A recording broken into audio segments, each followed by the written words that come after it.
தமிழரம் நேயர்களுக்கு அன்பு வணக்கம். மீண்டும் உங்களை சந்திப்பதில் மிகுந்த மகிழ்ச்சி. இன்றைக்கு நம்முடைய ஃபாதர் ஜெகத்கேஸ்வர் அவர்கள் இணைந்திருக்கிறார். வாருங்கள் நேயர்களே, ஃபாதர்கிட்ட பேசலாம். வணக்கம் ஃபாதர். வணக்கம். ஒரு போர் பதற்ற சூழல்.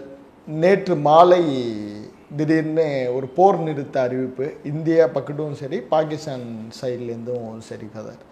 இதில் எல்லாருக்குமே ஒரு சர்ப்ரைஸ் எலமெண்ட் டொனால்ட் ட்ரம்ப் அவருடைய அந்த ட்வீட்டு தான் ஒரு சர்ப்ரைஸ் எலமெண்ட்டாக இருந்துச்சு. ரெண்டு பேரும் அறிவிக்கிறதுக்கு முன்னாடி ட்ரம்ப் தன்னுடைய ட்வீட்டை பதிவு பண்ணுறார். இதை எப்படி ஃபாதர் புரிஞ்சுக்கிறது? முதலில் நிலைக்குமோ நீடிக்குமோ குறைந்தபட்சம் போர் வெறி என்பது தற்காலிகமாக வேணும் இடைமறிக்கப்பட்டிருப்பது மிகவும் வரவேற்கத்தக்கது, போற்றத்தக்கது.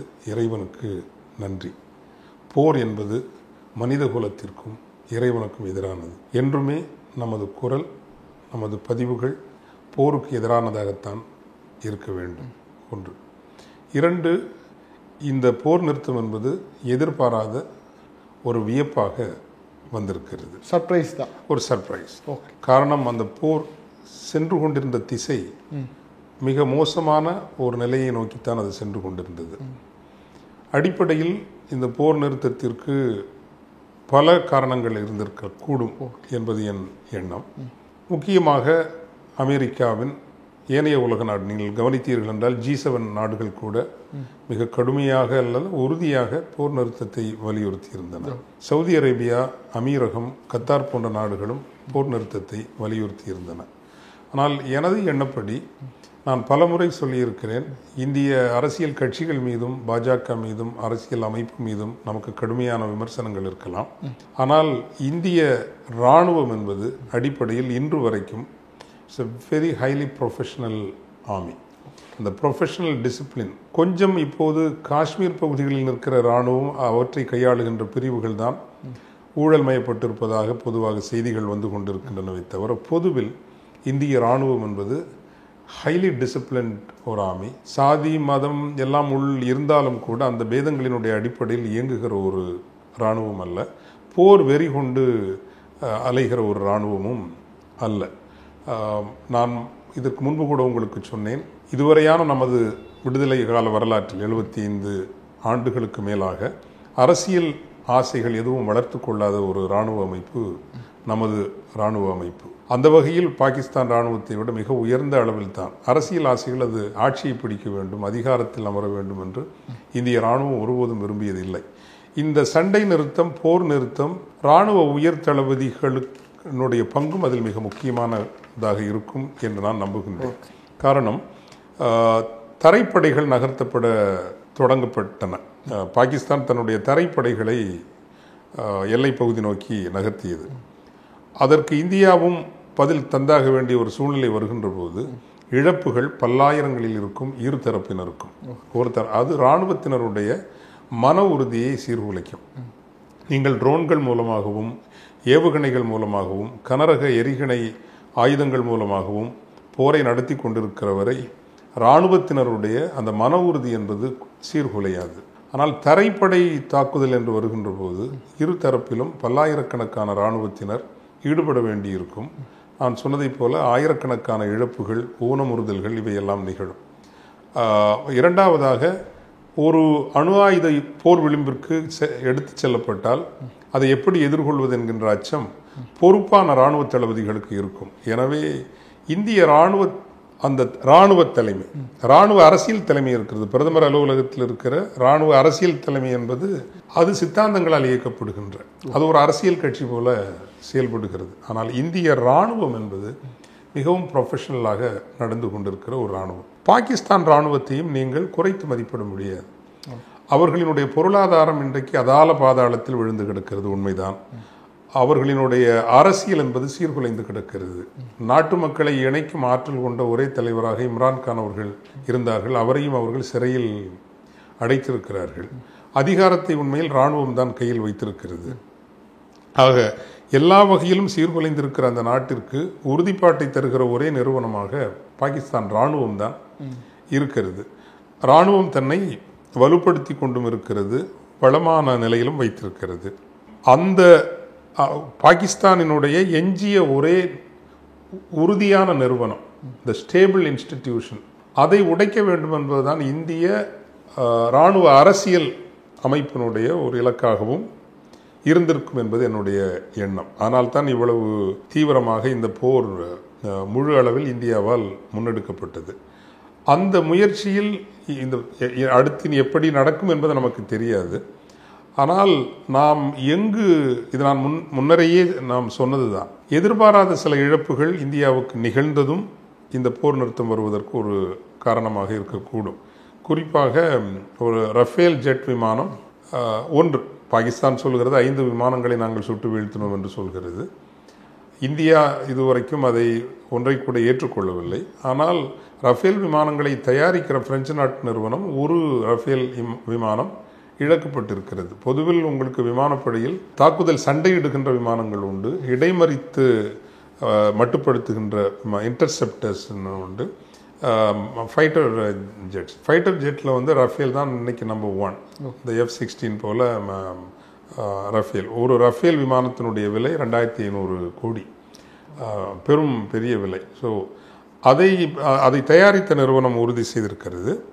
மேலும் சில விமானங்கள் இழக்கப்பட்டிருக்கலாம் என்கின்ற ஒரு செய்தியும் இருக்கிறது. கட்டாயம் இழக்கப்பட்டிருக்க வேண்டும். ஏனென்றால் நாம் செய்த மிஸ்கால்குலேஷன் சொல்லுவோம் இல்லைங்களா, 65, 71 யுத்தங்களில், போர்களில் சீனா நமக்கு எதிராக பாகிஸ்தானுடன் உறுதியாக அணிவகுக்கவில்லை.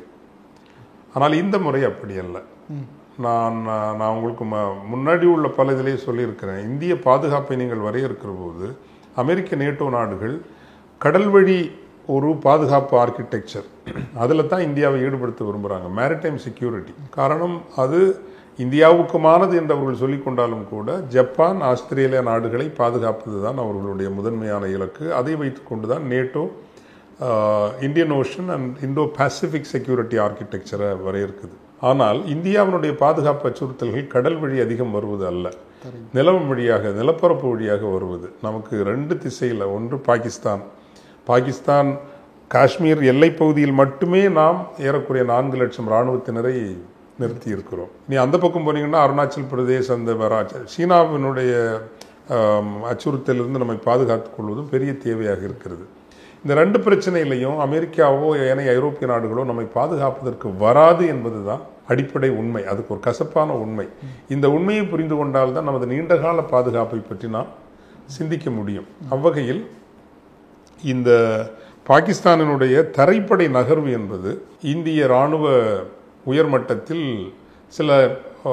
சில ஒரு அன்இமோஷனல் கொஸ்டின்ஸ்னு சொல்லுவோம்ல, இது எப்படி போகும் என்கின்ற கேள்வியை எழுப்பி இருக்க வேண்டும். இன்னொன்று, நியூக்ளியர் ஒரு வாராக அது மாறினால் என்ன ஆகும் என்கின்ற ஒரு அச்சம் எழுந்திருக்க வேண்டும். 3, சில விமானங்களினுடைய இழப்பு. இப்போ 2 தரப்புமே தங்களை நிரூபித்திருக்கின்றன. இந்தியாவை பொறுத்தவரையில் ராவல்பிண்டியில் தாக்குதல் நடத்தி இருக்கிறது, இஸ்லாமாபாத்தில் தாக்குதல் நடத்தி இருக்கிறது, லாகூரில் தாக்குதல் நடத்தி இருக்கிறது, கராச்சியில் கூட தாக்குதல் நடத்துவதற்கு முயற்சி மேற்கொள்ள என்றால் நெடுந்தூரம் சென்று தாக்குகின்ற அளவுக்கான ஆற்றல்களை இந்தியா வளர்த்து கொண்டிருக்கிறது என்பதுதான் அதனுடைய பொருள் இல்லையா? ஸோ இராணுவ ஆற்றல்களை பற்றி ஒன்றும் நாம் விமர்சனம் வைப்பதல்ல. ஆனால் அவற்றுக்கு ஈடு கொடுக்கின்ற அளவுக்கான ஆற்றல்களை பாகிஸ்தான் இராணுவமும் கொண்டிருக்கிறது. அதற்கு சீனாவினுடைய பின்புலமும் இருக்கிறது. அந்த இராணுவ விமானம் விழுந்திருக்க வேண்டும் என்று நான் உறுதியாக சொல்வதற்கு காரணம், இந்த ரஃபேல் வீழ்த்தியதில் சைனாவினுடைய ஒரு சண்டை விமானம் இருக்கிறது, செங்டு அப்படின்னு ஒரு செங்டு J-10Cன்னு நினைக்கிறேன், அந்த அவனுடைய பேர் செங்டு. அதுவும் ஒரு டாக் ஃபைட்டர்னு சொல்லுவாங்க. அதாவது இந்த எப்படி நாய்கள் சண்டை போடுறோம் அப்படி சண்டை போடுற ஒரு கெப்பாசிட்டி உள்ள ஒரு விமானம். 2மே ரஃபேலும் சரி. அதை தயாரிக்கிற சைனீஸ் அரசனுடைய நிறுவனம் தான் ஏவிக்ஸுங்கிற ஒரு நிறுவனம். அந்த ஏவிக்ஸ் நிறுவனத்தினுடைய ஷேர் பங்கு மதிப்பு போன வாரம் 40% அதிகரிச்சுது. போன வாரம்னா ஒரு 4 நாளைக்கு முன்னாடி. ஸோ 40% சட்டுன்னு. அப்போது என்ன காரணம்னு நான் தேடி பார்த்ததில், இந்த ரஃபேலை வீழ்த்தினதில் செங்டு தான் வீழ்த்தி இருக்குது. அப்போது உலக அளவில் என்ன பார்வை வரும்னா, ரஃபேலுக்கு ஈடு கொடுக்குற அளவுக்கு சைனாவோட செங்டு இருக்குது. அப்படி தான் நம்ம அதை பார்க்க வேண்டி இருக்குது. இப்படி பல்வேறு காரணங்களாலும் இப்போ காலையில் நான் பலரோடு பேசிய போதும் பல தரவுகளை தேடி பார்த்த போதும் முதலில் ட்ரம்ப் அவர்களும் ஜேடி வான்ஸ் அவர்களும் இந்த பிரச்சனையில் எங்களால் கட்டுப்படுத்த முடியாத ஒரு போரில் நாங்கள் அதிகம் எங்கள் நேரத்தை விரயம் செய்ய விரும்பவில்லை. அப்படிதான் அவங்களுடைய நிலைப்பாடு.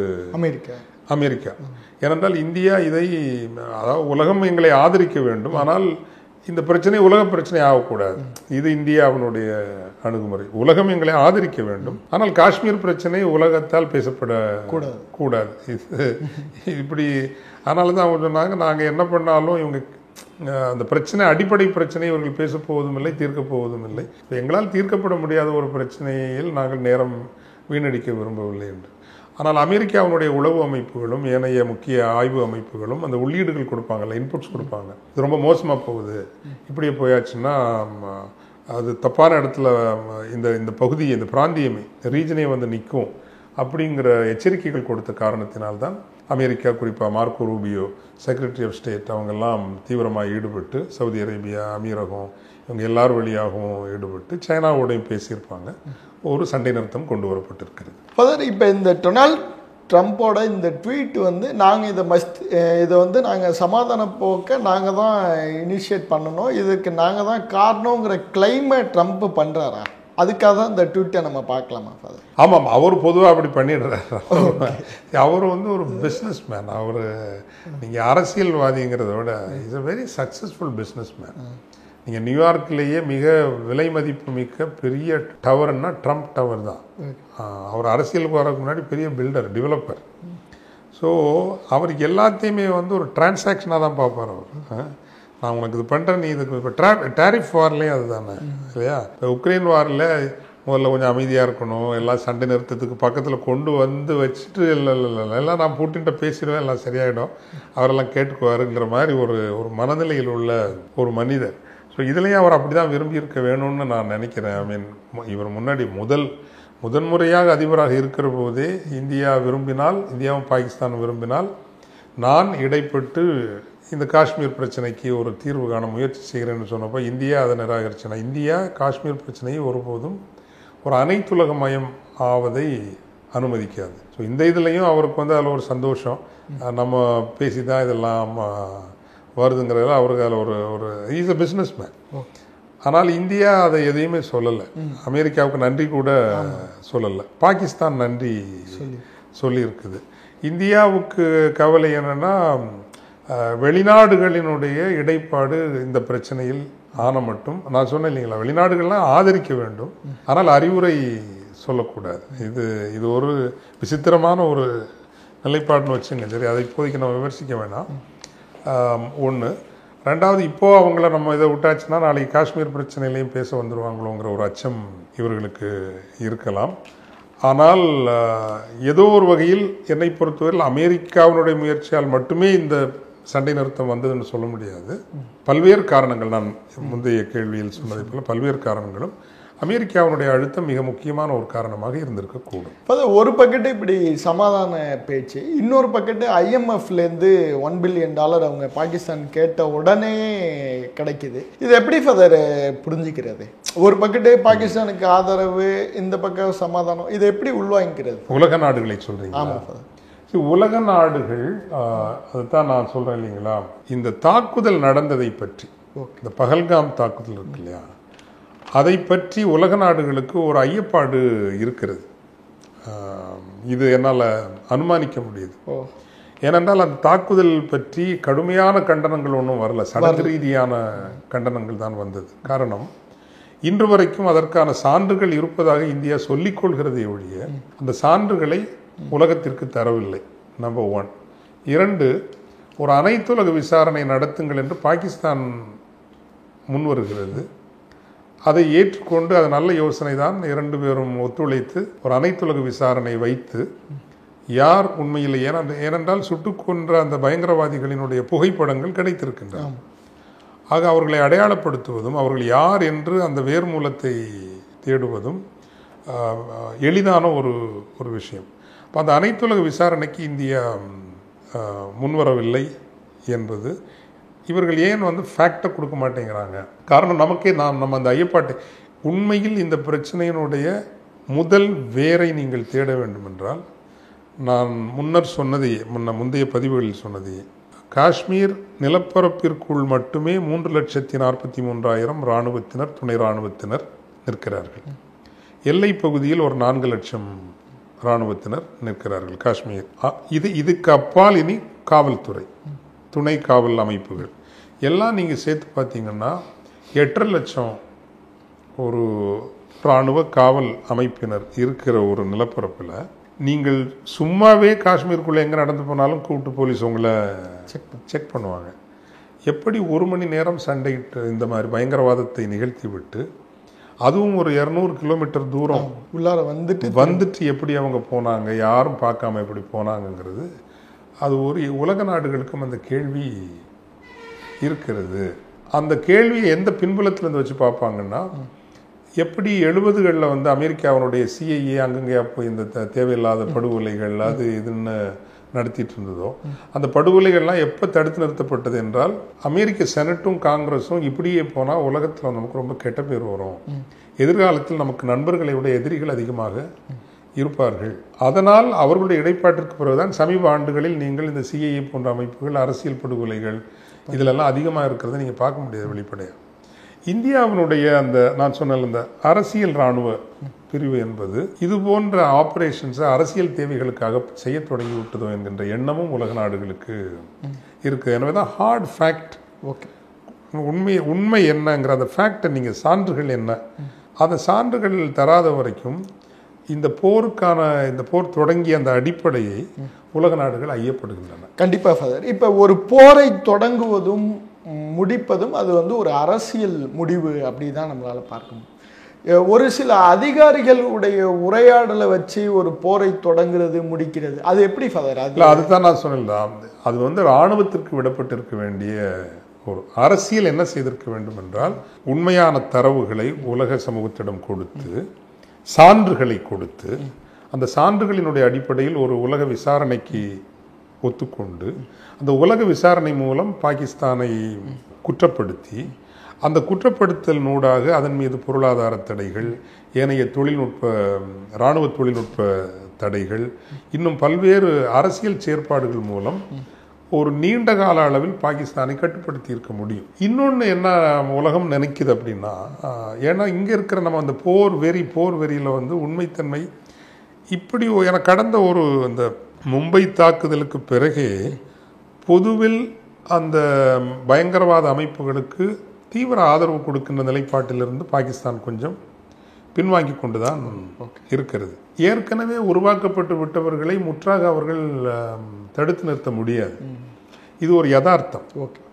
ஆனால் ஏன் ஒரு மிதமின்றி இப்போது பாகிஸ்தான் தீவிர இயக்கங்களை ஆதரிக்கிற நிலைப்பாடு இல்லை என்றால், நான் ஒரு நடுநிலையாக நின்று படித்தறிந்த வரையில் பாகிஸ்தானுக்குள்ளே இருக்கிற அவங்க இயங்கிட்டு தான் இருக்கிறாங்க, இல்லை அதை நம்ம மறுக்க முடியாது. நமக்கு தொந்தரவாக இருக்கிற முக்கியமான ஒரு 3 அமைப்புகள், லஷ்கர் தொய்பா, ஹிஸ்புல் முஜாஹிதீன் அண்ட் ஜெய்ஷி முகமது, இவங்க பாகிஸ்தானுக்குள்ளே இருக்கிறாங்க. பாகிஸ்தான் ISI அமைப்போடு உறுதியாக தொடர்புகள் இருக்கும், அது ஒன்றும் சந்தேகமே இல்லை. அதே போல் பாகிஸ்தானுக்கு மிகவும் தலைவலியாக இருக்கிற 2 அமைப்புகள் இருக்கின்றனங்கிறது நம்ம ஆளுகளுக்கு தெரியாது. ஒன்று இந்த தெஹ்ரீக் தலிபானுங்கிற ஒரு அமைப்பு. எப்படி நமக்கு லஷ்கர் தொய்பாவும் இவங்களும் நமக்கு தொந்தரவோ, அதே அளவுக்கு அவங்களுக்கு தொந்தரவாக இருக்கிற தெஹ்ரீக் தலிபான். அதே போல் BLA, பலூச்சிஸ்தான் லிபரேஷன் ஆர்மி, இந்த 2 அவங்களுக்கு பெரிய தொந்தரவாக இருக்குது. இந்த 2 அமைப்புகளுக்குமே இந்தியா ஆதரவு கொடுக்கறது குற்றச்சாட்டு பாகிஸ்தான் மக்களுக்கும் பாகிஸ்தான் அரசுக்கும் இருக்குது. இது நம்ம பார்வைக்கே வர்றது இல்லை. அதனால தான் நீங்கள் இந்த ஒரு மீடியாவுடைய ரோலுங்கிறது பக்கச்சார்பு இல்லாமல் நடுநிலையாக நின்று கேட்க வேண்டிய கடுமையான கூர்மையான கேள்விகளை கேட்பது. இங்கு வெறியின் கூச்சல் தான் அதிகமாக இருக்கிறதே தவிர, அந்த உண்மையின் சார்பில் நின்று கொண்டு உரிய கேள்விகளை உயரத்தில் இருக்கிறவர்களிடம் கேட்பது இல்லை. அப்போது தனக்கே பல பிரச்சனைகள் இருக்கிற போது ஒரு அளவுக்கு மேல் இந்த அமைப்புகளை பாகிஸ்தான் பயன்படுத்தாது. இதை இப்படி உலகம் பார்க்கிறது. எனவே அந்த அந்த உண்மையில் அந்த தாக்குதலை நடத்தியது யார்? கடந்த மாதம் அந்த 26ஆம் தேதி நினைக்கிறேன் இல்லைங்களா, 26 தாக்குதலை இல்லை 26 பேர் உயிரிழந்தார். அந்த தாக்குதலை நடத்தியது யார் என்கின்ற கேள்விக்கு முழுமையான விடை உலக நாடுகளுக்கு இன்னும் கிடைக்கவில்லை. இந்தியாவுக்கு ஆதரவாக தீர்க்கமான ஒரு நிலைப்பாடு எடுக்காமைக்கு அதுவும் ஒரு முக்கிய காரணம். இந்த போரினுடைய ஒரு போர்னு இருந்துச்சுன்னா அதுக்கு ஒரு நோக்கம் இருக்கும் அப்படிங்கிறது தான் எல்லாராலையும். இப்போ இந்த போர் நிறுத்த அறிவிப்பு வந்துடுச்சு, ஆனால் இதுலேருந்து வர அவுட்கம்ஸ் இதில் மோடி எக்ஸ்போஸ் ஆகிட்டாரு அப்படிங்கிற மாதிரியான செய்திகள்லாம் வருதே ஃபாதர். இதை சரியாக ஹேண்டில் பண்ணல அப்படிங்கிற மாதிரியான. அதாவது மோடி என்கின்ற தனி மனிதர் என்று சொல்வதை விட அன்செக்ட் நேஷனலிசம்னு சொல்கிறோம்ல, அதான் நான் மீண்டும் அந்த டிஃப்ரென்ஷியேட்டர் சொல்ல விரும்புகிறேன். A very professional army it has to defend it's borders. ஒரு நிலத்தினுடைய எல்லைகளை காத்து அந்நிய படைகள் உள்வராமல் அந்த நிலத்தின் மக்களை காப்பது தான் ஒரு இராணுவத்தினுடைய அடிப்படை பணி, கடமை, அதனுடைய பொறுப்பு. அந்த பொறுப்பை செய்கின்ற அளவில் இந்திய இராணுவம் திட்டமிட்டு நன்றாக பொறுப்போடு mature Indian army leadership it's a very mature professional leadership. ஆனால் துரதிருஷ்டவசமாக Indian politics has become blind nationalism, blind religion based nationalism. அந்த நேஷனலிசம் உங்களுக்கு போர் முடிவுகளையோ இராணுவ முடிவுகளை எடுக்கிற போது இப்படி ஒரு நெருக்கடியான நிலைக்குத்தான் அந்த மக்கள். ஹிட்லர் செய்தது தானே எக்ஸ்ட்ரீம் ஜெர்மன் நேஷனலிசம், உலகத்தை ஆள முடியும் அப்படிங்கிற. தேர்ஃபோர் அதாவது இந்தியா இந்த நிலப்பரப்பை பாதுகாக்க வேண்டிய கடப்பாடு மட்டும்தான் இராணுவத்துக்கு என்பதை விட இந்த பிராந்தியத்தை நம்ம தான் டாமினேட் பண்ணணும், ஒரு உலக சக்தியாக நம்ம மாறணும், கட்டாயம் மாறத்தான் போகிறோம். ஆனால் உங்கள் தலைமையில் அது நடக்காது. நீங்கள் இப்படி இவங்க என்ன நினைக்கிறாங்க, நம்ம உலக பெரும் சக்தியாக வெறும் இவங்க சொல்கிறது இந்த ஆர்எஸ்எஸ் ஐடியாலஜிக்கல் ஃபோர்ஸ், உலக சக்தின்னு வர நேரம் இந்தியாங்கிற ஒரு நாடு எல்லோரையும் உள்ளடக்கிய ஒரு வெற்றி நாடு என்று பார்க்கறதை விட ஆர்எஸ்எஸ் ஐடியாலஜியில் ஒரு நாடு வெற்றியாக மாற வேண்டும் என்கின்ற அந்த ஒரு வேகமும் வெறியும் இருக்கிற போது அதற்கு தொந்தரவாக இருக்கிற நாடாக பாகிஸ்தானை பார்க்குறாங்க. அதனால் நான் முதல்ல சொன்னேன் இல்லைங்களா, இன்னைக்கு அவங்களுடைய பொருளாதாரம் சீர்குலைந்திருக்கிறது, அவருடைய அரசியல் பலவீனமாக இருக்கிறது. உறுதியாக இருப்பது அவருடைய இராணுவ அமைப்பு மட்டும்தான். அந்த இராணுவ அமைப்பை சிதைப்போம் என்கின்ற அந்த வேகத்தில் தான் இந்த போர் முடிவு எடுக்கப்பட்டிருக்க வேண்டும் என்பது என்னுடைய எண்ணம். 1. 2, பீகார் தேர்தல், இந்த தேர்தல் வெற்றிக்காகவும் அந்த கணக்குகளும் இல்லாமல் இல்லை இருந்திருக்காது, கட்டாயம் இருந்திருக்கும். 3, ஒருவேளை இதெல்லாம் ஹேஷ்யம் தான். ஹேஷ்யம் பொதுவாக நம்ம ஒரு செப்டம்பர் மாதத்தோடு அவருக்கு 75 வயசு முடியுது. அவரை மாற்ற வேண்டும் என்கின்ற, என்றால் ஆர்எஸ்எஸ்னுடைய கொள்கைப்படி 75 வயதுக்கு மேல் யாரும் பொறுப்பில் இருக்கக்கூடாது. அந்த மூவெல்லாம் நடந்துட்டு இருந்ததாக தான் சொல்கிறாங்க. ஓகே, மோடி மாற்றுவதற்கு அதை ஒருவேளை அந்த முடிவை மாற்றுவதற்குன்னா அவரை தொடர்வதற்கான ஒரு வாய்ப்பாக இந்த போர் இருக்கலாம் என்றும் நினைத்திருக்கலாம்.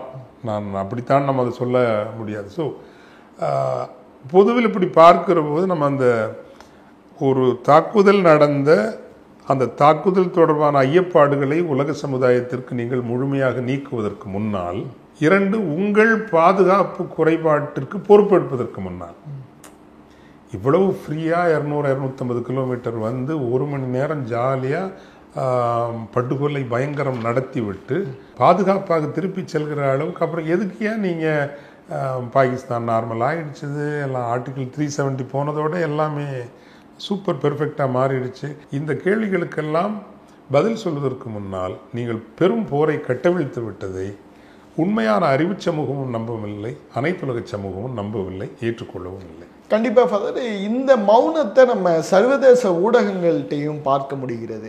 அவங்கள்ட்டையும் ஒரு பெரிய ரியாக்ஷன்லாம் இந்த போரை பற்றி இல்லை அப்படிங்கிறத உணர முடியுது.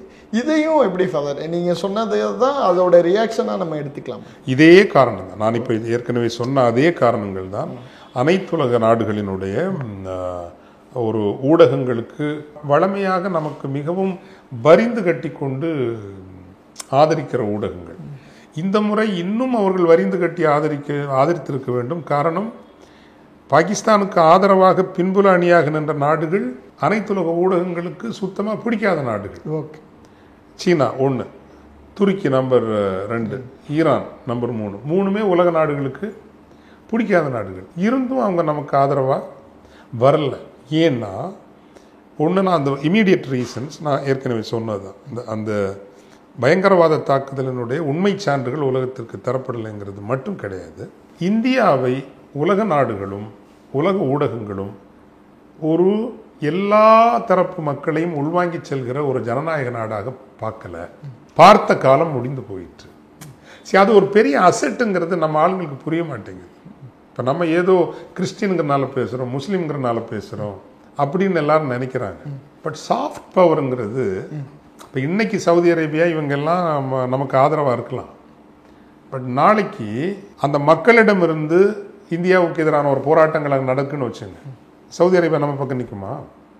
இப்போ 26 இஸ்லாமிய நாடுகள் நமக்கு ஆதரவாக இருப்பது என்பது உலகத்தில் நமக்கு ஒரு சாஃப்ட் பவர். அல்லது இன்னைக்கு கிறிஸ்டியன் நாடுகளை யாரும் கான்டாக்ட் பண்ணலை, மொபிலைஸ் பண்ணலை, ஒன்றும் ஆர்கனைஸ்டாக வரல. பட் உலகத்தில் 100க்கு மேலான நாடுகள் கிறிஸ்டியன் பேஸ்ட் கண்ட்ரிஸ். இது சாஃப்ட் பவர்.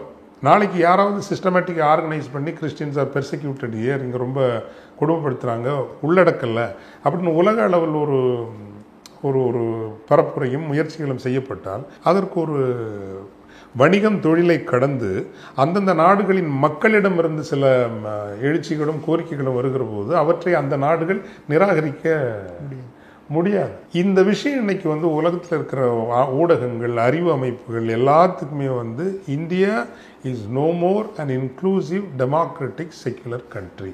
எனவே இப்போ காங்கிரஸ் காலத்தில் இந்த நாட்டுக்கு இருந்த மதிப்பு உலகத்தில் இல்லை. இருக்கிறது. எதற்காக இருக்கிறது என்றால் இந்தியாவினுடைய சந்தைக்காகவும் மோடி அரசும் அல்லது பாஜக அரசும் கடைபிடிக்கிற தாராள பொருளாதார கொள்கைகளுக்காகவும் உலகம் இது கன்வீனியன்ட்னு நினைக்குது. அது இஸ் நைஸ், நமக்கு வசதியாக இருக்குது, வசதியாக இருக்கிறது என்று தான் நினைக்கிறார்களே தவிர வசீகரப்பட்டு ஒரு இயல்பாக மதிக்கப்படுகிற ஒரு நாடாக நாம் இன்று இல்லை. இந்த உண்மையை அன்பிற்குரிய எல்லா இந்திய குடிமக்களும் தமிழக மக்களும் போர் வெறியும் மத வெறியும் நீண்ட கால அளவில் உங்களுக்கு உலகளவிலான நண்பர்களை தராது. இப்போ இந்தியாவினுடைய இராணுவம் மிகப்பெரிய வல்லமையோடு தான் இருக்கிறது. ஆனால் அவங்க மேட்ச் பண்ணியிருக்காங்கல்ல. எங்கேருந்து வந்தது அந்த ஏர் டிஃபென்ஸாக இருக்கட்டும் அல்லது சர்ஃபஸ் டு சர்ஃபஸ். பாகிஸ்தானே தன்னுடைய இராணுவ பலத்தை உருவாக்கி கொண்டதா இல்லையா? அப்போ எங்கேருந்து வந்தது அவங்களுக்கு? இப்போ செங்டு விமானம் எங்கேருந்து வந்தது? அல்லது சர்ஃபஸ் டு சர்ஃபஸ் மிசைல்ஸ் அவங்களாம் அடிச்சிருக்காங்கல்ல. அது துருக்கியும் ஈரானும் கொடுக்காம எப்படி வந்திருக்க முடியும்? ஸோ நம்ம வெறும் பாகிஸ்தான் அப்படின்னு மட்டும் வச்சு நம்ம இராணுவ கணக்குகளை வகுக்கக்கூடாது.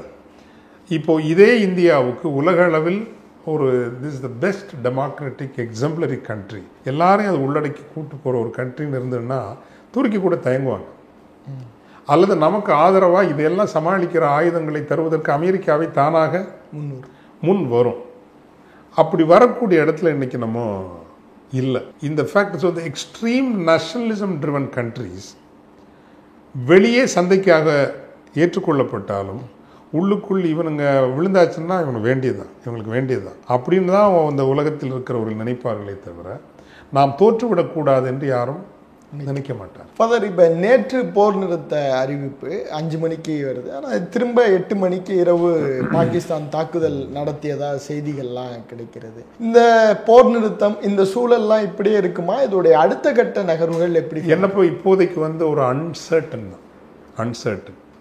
ஒரு தற்காலிக இடைவேளை கிடைத்திருக்கிறது என்று நாம் மகிழ்ச்சி அடையலாம், மனநிறைவு கொள்ளலாம். இது நீடிக்க வேண்டும் என்று பிரார்த்தனை செய்யலாம். ஆனால் நீடிக்காமல் போவதற்கான சாத்தியப்பாடுகளும் 50-50 இருக்குது அப்படிங்கிறதான் உண்மை. ஏன்னா இதுக்குள்ளே இனி யாரெல்லாம் புகுந்து விளையாடுவாங்கன்னு நமக்கு தெரியாது. இன்னும் கொஞ்சம் இதை செக் பண்ணி பார்க்கலாமேன்னு சீனாவே விரும்பலாம். தன்னுடைய ஆயுதங்களை பரிசோதித்து பார்க்க இது ஒரு வாய்ப்பு தானே. யார் செத்தா அவங்களுக்கு என்ன? ஸோ அந்த வலையில் நம்ம விழுந்துடக்கூடாது. அடுத்தடுத்து நாம் தொடர் பேச்சுவார்த்தைகளுக்கு செல்ல வேண்டும். அனைத்துலக சமூகத்தினுடைய அரவணைப்போடு நாம் முன் செல்ல வேண்டும் என்பதுதான் ஒரு அறிவுபூர்வமான அல்லது ஒரு ஞானமான அணுகுமுறையாக இருக்கும். கண்டிப்பாக ஃபாதர். உங்களுடைய இந்த நேரத்திற்கும் வாய்ப்பிற்கும் நன்றி. நன்றி.